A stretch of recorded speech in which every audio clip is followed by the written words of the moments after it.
देश की parliament SGPC चोणां दे मुद्दे की गूंज एमपी सुखजिंदर सिंह रंधावा के सवाल ते गृह राज मंत्री का जवाब कहा। वोटर सूचियां सने कई मुद्दों बाबत पटीशनां दाखिल, अदालत के स्टे कारण हो रही है देरी। वड्डा सवाल यह है कि एसजीपीसी चोणां च वरियां दी देरी सियासी घुम्मन घेरी। देश के पार्लीमेंट के श्रोमणी गुरुद्वारा प्रबंधक कमेटी दियां चोणां दे मुद्दे ते गूंज सुनाई दी है ते एसजीपीसी चोणां नूं लैके सुखजिंदर सिंह रंधावा ने लोक सभा दे विच मुद्दा चुक्या है ते लोक सभा दे विच मैंबर पार्लीमेंट सुखजिंदर सिंह रंधावा ने पंजाब दे सिख भाईचारे दे लई बहुत ही महत्वपूर्ण मुद्दा चुक्या है ते कहा है कि गुरुद्वारा प्रबंधक कमेटी दियां चोणां बारे केंद्र सरकार क्यों नहीं स्पष्टीकरण दे रही। तो उन्होंने ये भी किया है, गृह मंत्री नूं पुछया है कि सरकार ने एसजीपीसी चोणां दे लई कोई सीमा या फिर सारनी है, जो समा सारनी है वो कोई निर्धारित की है, जे हाँ तो उस दियां विस्तार दे नाल जानकारियां सांझियां कीतियां जाण। आखिरी बार एसजीपीसी चोणां दी जेकर आपां गल करिए तो 2011 दे विच चोणां होईयां सी ते 14 साल बीत चुके ने। 14 साल बीत जाने के बावजूद हाले तक एसजीपीसी चोणां नहीं करवाईयां गईयां। सुखजिंदर सिंह रंधावा ने यह भी कहा कि जिस कारण सिख भाईचारे के हकों के नाल नाइंसाफी है। रंधावा ने लोक सभा दे विच सवाल चुके ने ते कई सवाल चुकदियां उन्होंने कहा कि सिख भाईचारे के धार्मिक अधिकारां की रखिया करनी सरकार की जिम्मेवारी है। एसजीपीसी दियां चोणां दा समय-समय ते होना लोकतंत्री प्रक्रिया की बुनियाद है। ਜਿਹੜੇ ਸਾਡੇ दर्शक ने ये प्रोग्राम देख रहे हैं उन्होंने की लगता है कि जो एसजीपीसी चोणां ने वो समय सिर होनियां चाहिदियां ने, क्योंकि चोण कोई भी क्यों ना होवे उसका समय जिहड़ा निर्धारित किया जाता है, पर एसजीपीसी चोणां होईयां नूं कई साल बीत चुके ने। 2011 ਦੇ ਵਿੱਚ एसजीपीसी चोणां होईयां सन ते हुण 2025 चल रहा है। 14 साल बीत चुके ने, हाले तक एसजीपीसी चोणां नहीं करवाईयां गईयां ते इस मुद्दे की गूंज है जिहड़ी लोकतंत्र दे विच भी जो संसद दे विच भी सुनाई दित्ती है ते संसद दे विच एमपी सुखजिंदर सिंह रंधावा ने यह मुद्दा चुकिया है।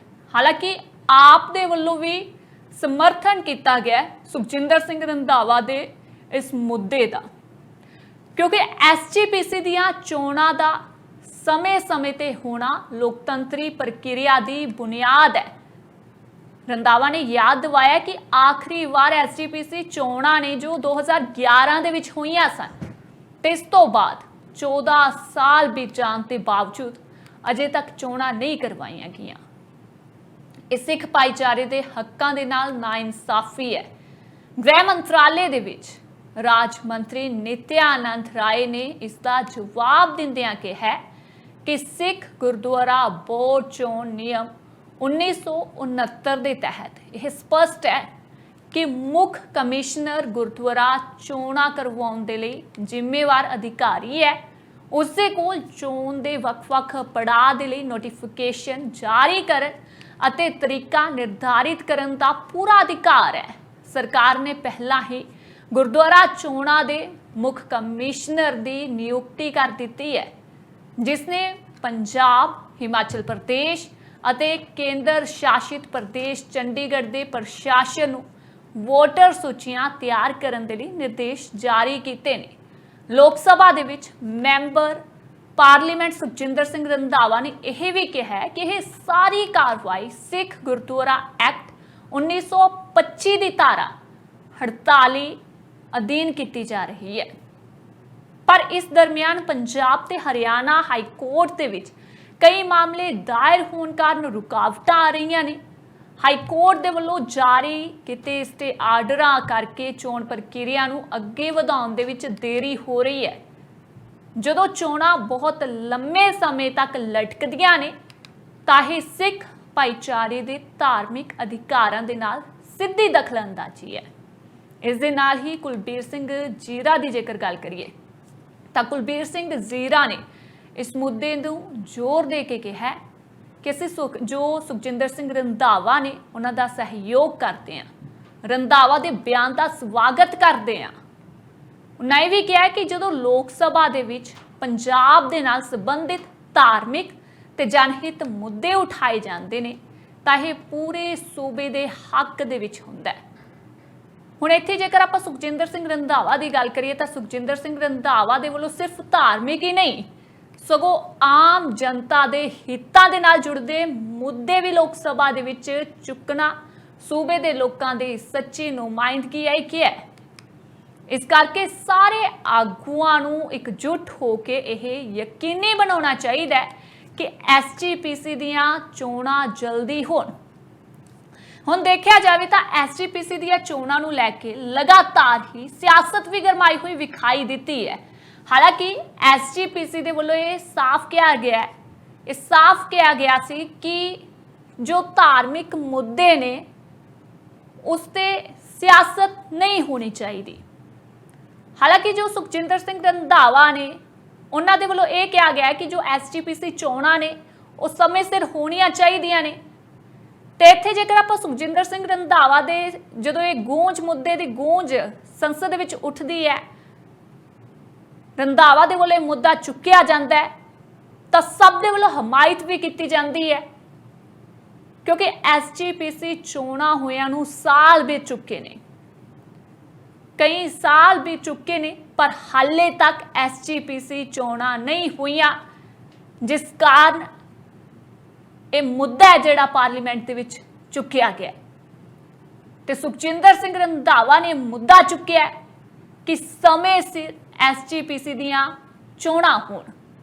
ਜਿਹੜੇ ਸਾਡੇ ਦਰਸ਼ਕ ਇਹ ਪ੍ਰੋਗਰਾਮ ਦੇਖ ਰਹੇ ਨੇ ਕਿ ਉਹਨਾਂ ਨੂੰ ਲੱਗਦਾ ਹੈ ਕਿ ਐਸਜੀਪੀਸੀ ਦੀਆਂ ਚੋਣਾਂ ਨੇ ਜਿਹੜੀਆਂ ਸਮੇਂ ਸਿਰ ਹੋਣੀਆਂ ਚਾਹੀਦੀਆਂ ਨੇ ਕਿਉਂਕਿ ਚੋਣ ਕੋਈ ਵੀ ਕਿਉਂ ਨਾ ਹੋਵੇ, ਚਾਹੇ ਉਹ ਪੰਥਕ ਚੋਣ ਹੋਵੇ ਜਾਂ ਫਿਰ ਸਿਆਸਤ ਦੇ ਨਾਲ ਜੁੜੀ ਹੋਈ ਚੋਣ ਹੋਵੇ, ਸਮੇਂ ਸਿਰ ਹੋਣੀ ਬੇਹੱਦੀ ਲਾਜ਼ਮੀ ਹੈ।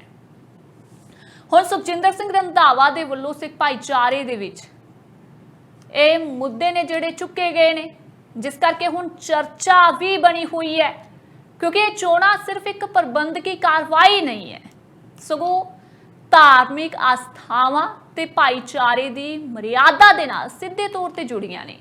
ਇਹ ਸਾਰੀਆਂ ਦੀਆਂ ਨਿਗਾਹਾਂ ਨੇ ਜਿਹੜੀਆਂ ਹੁਣ ਇਸੇ ਗੱਲ ਤੇ ਟਿਕੀਆਂ ਹੋਈਆਂ ਨੇ ਕਿ ਕੇਂਦਰ ਸਰਕਾਰ ਤੇ ਸੰਬੰਧਿਤ ਅਧਿਕਾਰੀ ਹਾਈ ਕੋਰਟ ਦੇ ਵਿੱਚ ਪੈਂਡਿੰਗ ਕੇਸਾਂ ਨੂੰ ਜਲਦੀ ਨਿਪਟਾ ਕੇ ਚੋਣਾਂ ਦਾ ਰਸਤਾ ਸੌਖਾ ਕਰਦੇ ਨੇ ਜਾਂ ਫਿਰ ਨਹੀਂ, ਕਿਉਂਕਿ ਐਸਜੀਪੀਸੀ ਚੋਣਾਂ ਨੂੰ ਲੈ ਕੇ ਲੋਕ ਸਭਾ ਦੇ ਵਿੱਚ ਸੁਖਜਿੰਦਰ ਸਿੰਘ ਰੰਧਾਵਾ ਨੇ ਕੇਂਦਰ ਸਰਕਾਰ ਤੋਂ ਸਪਸ਼ਟੀਕਰਨ ਮੰਗਿਆ ਤੇ 2011 ਤੋਂ ਬਾਅਦ ਚੋਣਾਂ ਨਾ ਹੋਣ ਕਾਰਨ ਸਿੱਖ ਭਾਈਚਾਰੇ ਦੇ ਵਿੱਚ ਨਾਰਾਜ਼ਗੀ ਹੈ, ਜਦਕਿ ਹਾਈ ਕੋਰਟ ਦੇ ਸਟੇ ਆਰਡਰਾਂ ਕਰਕੇ ਪ੍ਰਕਿਰਿਆ ਲੰਬੀ ਖਿੱਚੀ ਜਾ ਰਹੀ ਹੈ। ਹੁਣ ਜਦੋਂ ਕਈ ਸਾਲ ਬੀਤ ਜਾਣ, 2011 ਦੀਆਂ ਚੋਣਾਂ ਹੋਈਆਂ ਹੋਣ, 2011 ਤੋਂ ਬਾਅਦ ਚੋਣ ਹੀ ਨਾ ਹੋਈ ਹੋਵੇ ਐਸਜੀਪੀਸੀ ਦੀ, ਤਾਂ ਕਿਤੇ ਨਾ ਕਿਤੇ ਇਹ ਮੁੱਦਾ ਉੱਠਣਾ ਲਾਜ਼ਮੀ ਹੋ ਜਾਂਦਾ ਹੈ, ਜ਼ਰੂਰੀ ਹੋ ਜਾਂਦਾ ਹੈ। ਤੇ ਹੁਣ ਜਦੋਂ ਸੁਖਜਿੰਦਰ ਸਿੰਘ ਰੰਧਾਵਾ ਦੇ ਵੱਲੋਂ ਇਹ ਮੁੱਦਾ ਚੁੱਕਿਆ ਗਿਆ ਤਾਂ ਸਭ ਦੀ ਨਜ਼ਰ ਹੈ, ਜਿਹੜੀ ਸਭ ਦੀ ਨਿਗਾਹ ਇਸੇ ਮੁੱਦੇ ਤੇ ਟਿਕੀ ਹੋਈ ਹੈ ਕਿ ਆਖਿਰ ਹੁਣ ਐਸਜੀਪੀਸੀ ਦੀਆਂ ਚੋਣਾਂ ਕਦੋਂ ਹੋਣਗੀਆਂ, ਕੀ ਸਮਾਂ ਸੀਮਾ ਜੋ ਨਿਰਧਾਰਿਤ ਕੀਤੀ ਜਾਵੇਗੀ। ਸਭ ਇਹੀ ਸੋਚ ਰਹੇ ਨੇ ਕਿ ਆਖਿਰ ਐਸਜੀਪੀਸੀ ਚੋਣਾਂ ਹੁਣ ਹੋਣਗੀਆਂ ਕਦੋਂ। ਹਾਲਾਂਕਿ ਜਦੋਂ ਸੁਖਜਿੰਦਰ ਸਿੰਘ ਰੰਧਾਵਾ ਇਹ ਮੁੱਦਾ ਚੁੱਕਦੇ ਨੇ ਤਾਂ ਹਮਾਇਤ ਕੀਤੀ ਜਾਂਦੀ ਹੈ ਆਪ ਦੇ ਵੱਲੋਂ, ਆਪ ਦੇ ਮੰਤਰੀ ਹਮਾਇਤ ਕਰਦੇ ਹੋਏ ਵਿਖਾਈ ਦਿੱਤੇ ਨੇ। ਸਿੱਖ ਭਾਈਚਾਰੇ ਦੀ ਵੀ ਇਸ ਮੁੱਦੇ ਦੀ ਗੂੰਜ ਉੱਠੀ ਹੈ, ਸਿੱਖ ਭਾਈਚਾਰੇ 'ਚ ਵੀ ਇਹ ਗੱਲਾਂ ਹੋ ਰਹੀਆਂ ਨੇ ਕਿ ਆਖਿਰ ਹੁਣ ਜੋ ਇਹ ਮੁੱਦਾ ਚੁੱਕਿਆ ਗਿਆ ਐਸਜੀਪੀਸੀ ਬਾਬਤ ਚੋਣਾਂ ਹੋਣਗੀਆਂ ਕਦੋਂ ਸਮਾਂ ਆਏਗਾ ਜਦੋਂ ਮੁੜ ਤੋਂ ਚੋਣਾਂ ਕਰਵਾਈਆਂ ਜਾਣਗੀਆਂ ਐਸਜੀਪੀਸੀ ਦੀਆਂ। ਹਾਲਾਂਕਿ ਜੇ ਲਗਾਤਾਰ ਹੀ ਗੱਲ ਹੁਣ ਇੱਥੇ ਕੀਤੀ ਜਾਵੇ ਐਸਜੀਪੀਸੀ ਚੋਣਾਂ ਦੀ ਤਾਂ ਐਸਜੀਪੀਸੀ ਚੋਣਾਂ ਨੂੰ ਲੈ ਕੇ ਲਗਾਤਾਰ ਸਵਾਲ ਹੋ ਰਹੇ ਨੇ। ਫਿਲਹਾਲ ਸਾਡੇ ਨਾਲ ਫੋਨ ਲਾਈਨ ਤੇ ਸਾਡੇ ਕਾਲਰ ਨੇ ਜੋ ਜੁੜ ਚੁੱਕੇ ਨੇ। ਸਤਿ ਸ਼੍ਰੀ ਅਕਾਲ ਜੀ। ਸਤਿ ਸ਼੍ਰੀ ਅਕਾਲ ਜੀ। ਜੀ ਸਵਾਗਤ ਹੈ ਤੁਹਾਡਾ। हाँ जी, ਜੇ MP ਰੰਧਾਵਾ ਨੇ ਕੋਈ ਗੱਲ ਕਹੀ ਆ ਵੀ ਵੋਟਾਂ ਦੀ ਤੇ ਕੋਈ ਗਲਤ ਨਹੀਂ। ਮੈਂ ਕਿਸੇ ਪਾਰਟੀ ਨੂੰ ਬਲੇਮ ਨਹੀਂ ਦੇ ਰਿਹਾ, ਨਾ ਮੈਂ ਕਿਸੇ ਪਾਰਟੀ ਨਾਲ ਸਹਿਮਤ ਆ, ਕਿਉਂਕਿ ਮੈਂ ਆਜ਼ਾਦ ਹੀ ਆ। ਤੇ ਗੱਲ ਤੇ ਇਹ ਆ ਵੀ ਕੋਈ ਇਹ ਭਾਵੇਂ 20 ਸਾਲ ਵੋਟਾਂ ਨਾ ਕਰਾਉਣ, ਕੋਈ ਗੱਲ ਥੋੜੀ ਆ ਕਿ ਜੇ 20 ਸਾਲ ਤੋਂ ਜੇ ਇਹ ਮੁੜ ਕੇ ਕਹਿ ਦੇਣਗੇ ਵੀ ਅਸੀਂ ਮਤਲਬ ਜੇ ਲਾਈਫ ਲਈ ਵੋਟਾਂ ਹੀ ਨਹੀਂ ਕਰਾਉਣੀਆਂ, ਗਾਂ ਦੀ ਗਾ ਗੱਦੀ ਪਰ ਗੱਦੀ, ਗੱਦੀ ਪਰ ਗੱਦੀ, ਗੱਦੀ ਪਰ ਗੱਦੀ ਚੜੇ ਰਹੀਏ, ਤੇ ਉਹ ਕਿੱਦਾਂ ਮਤਲਬ ਉਹ ਚੰਗਾ। MP ਨੇ ਗਲਤ ਕਹਿਤਾ ਇਹ ਵੀ ਵੋਟਾਂ ਨਹੀਂ ਹੋਣੀਆਂ ਚਾਹੀਦੀਆਂ। ਜੀ, ਜੋ ਸੁਖਜਿੰਦਰ ਸਿੰਘ ਰੰਧਾਵਾ ਨੇ ਉਹਨਾਂ ਦੇ ਵੱਲੋਂ ਇਹੀ ਮੁੱਦਾ ਚੁੱਕਿਆ ਗਿਆ ਕਿ ਆਖਿਰ SGPC ਦੀਆਂ ਚੋਣਾਂ ਕਦੋਂ ਹੋਣਗੀਆਂ। ਵੋਟਾਂ ਹੋਣੀਆਂ ਚਾਹੀਦੀਆਂ, ਟਾਈਮ ਨਾਲ ਹੋਣੀਆਂ ਚਾਹੀਦੀਆਂ ਜੀ, ਹਨਾ ਜੀ, ਉਹ ਤਾਂ ਟਾਈਮ ਨਾਲ ਹੋਣੀਆਂ ਚਾਹੀਦੀਆਂ ਲਾਜ਼ਮੀ।